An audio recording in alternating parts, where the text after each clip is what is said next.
समय पहले की बात है। एक छोटे से गांव में लोग हर दिन सुख शांति से रहते थे।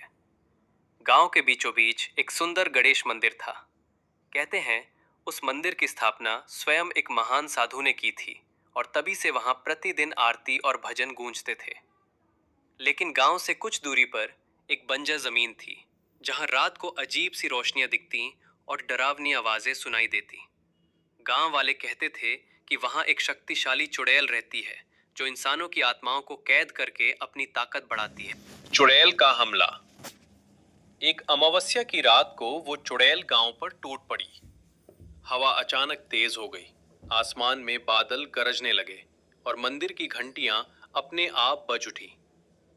चुड़ैल ने हंसते हुए कहा, अब ये मंदिर और तुम्हारे गणेश किसी को नहीं बचा पाएंगे। आज से इस गांव की आत्माएं मेरी होंगी।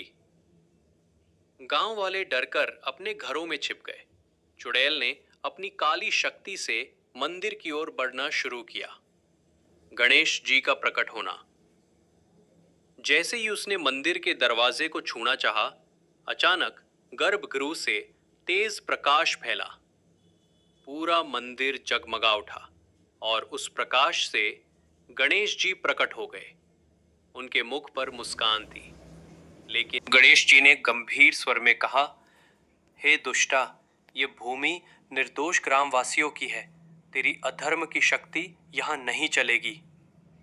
चुड़ैल ठहाका मारकर बोली, तुम्हारी ये मुस्कान मेरी अग्नि को नहीं बुझा पाएगी गणेश।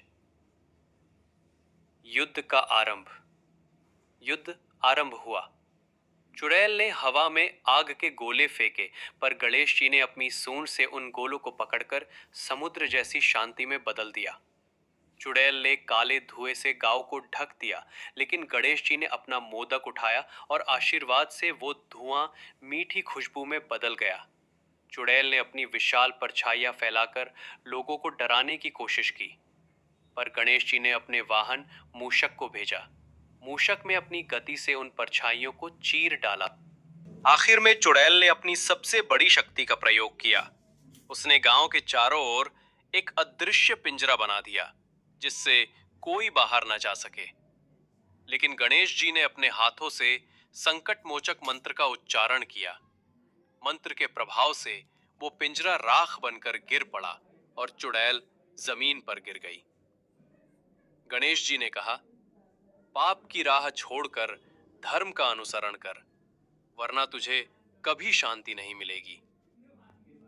चुड़ैल रोते हुए बोली, हे विघ्नहर्ता, मुझे क्षमा कर दो। मैं अज्ञानवश शक्ति के नशे में थी। गणेश जी ने उसे आशीर्वाद दिया और आदेश दिया कि वो अब आगे से बुराई ना करेगी, बल्कि कमजोरों की रक्षा करेगी। गांव में उत्सव। उस दिन के बाद गांव फिर से सुरक्षित हो गया। मंदिर में पहले से भी ज्यादा भक्त आने लगे। लोग गणेश जी के इस अद्भुत युद्ध को गणेश और चुड़ैल का यज्ञ युद्ध कहकर पीढ़ी दर पीढ़ी सुनाने लगे। गणेश जी ने यह साबित कर दिया कि शक्ति केवल बल से नहीं, बल्कि बुद्धि, करुणा और धर्म से ही विजय दिलाती है।